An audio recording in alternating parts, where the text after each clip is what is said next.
vision of a city that every New Yorker could afford. We have won. It's where the mayor will use their power to reject Donald Trump's fascism, to stop mass ICE agents from deporting our neighbors, and to govern our city as a model for the Democratic Party.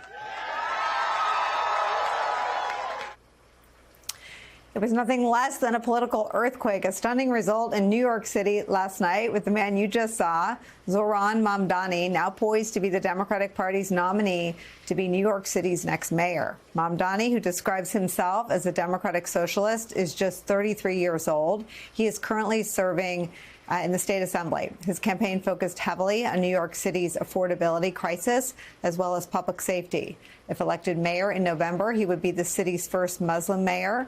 He is set to face Eric Adams in the general election, who is running as an independent. Mamdani's victory was unthinkable a couple months ago, thanks in part to former New York Governor Andrew Cuomo's candidacy. Mamdani was trailing in the polling for much of the race. Cuomo, who will likely finish second in voting, conceded to him last night. We're back with Tim and Basil. Tim, I know you just interviewed him. Your thoughts and your reaction?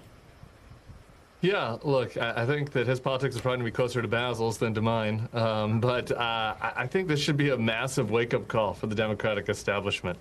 Andrew Cuomo, these guys circled the wagons around Andrew Cuomo, somebody that had to resign in disgrace, someone that was a sex pest.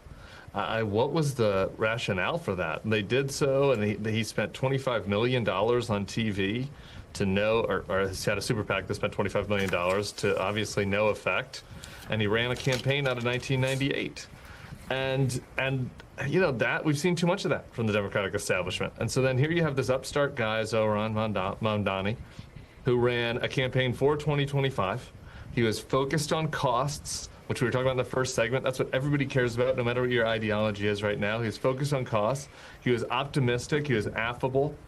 He walked the entire length of Manhattan. I think it was on Friday or Saturday.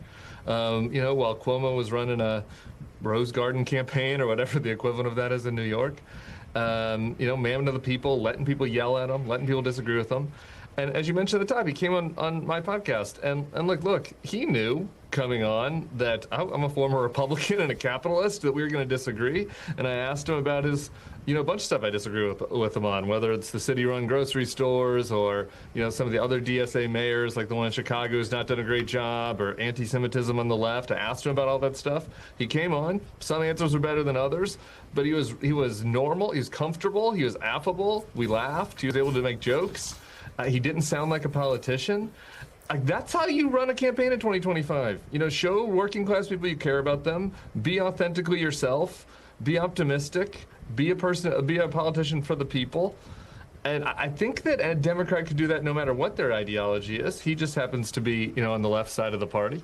So, you know, we'll see how he is as a mayor. But his campaign, to me, should be a model. And I understand, and I can see why there are a lot of folks who share his politics that are really excited about it. Basil, all your thoughts and reactions today. Listen, it really was an earthquake in many ways. I mean, Mamdani's 20 years younger than I am. He's the second youngest mayor in a century. Well, assuming he becomes mayor, it would be the second youngest in a century in New York City. So it really is a sea change in the politics here. It has been a repudiation of establishment politics, and that's really important because, as Tim mentioned, a lot of established politicians got around Andrew Cuomo, and you might understand that. They have a relationship with him. They were less willing to put a lot of their resources and support and reputation behind someone they didn't know very well.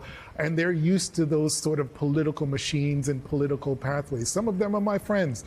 So I understand why they may have done that. But what Mamdani did was create a movement around his candidacy. And that is something that I think a lot of Democrats locally and nationally want to see. Someone that excites them, somebody that isn't afraid to think big ideas, to put them out there, even if they get shot down, to keep pushing for them, keep talking about them. And I think more importantly, He wants the Democrats not just to be a party that is anti-Donald Trump. It's got to be a party that stands for something and is unafraid to go after that.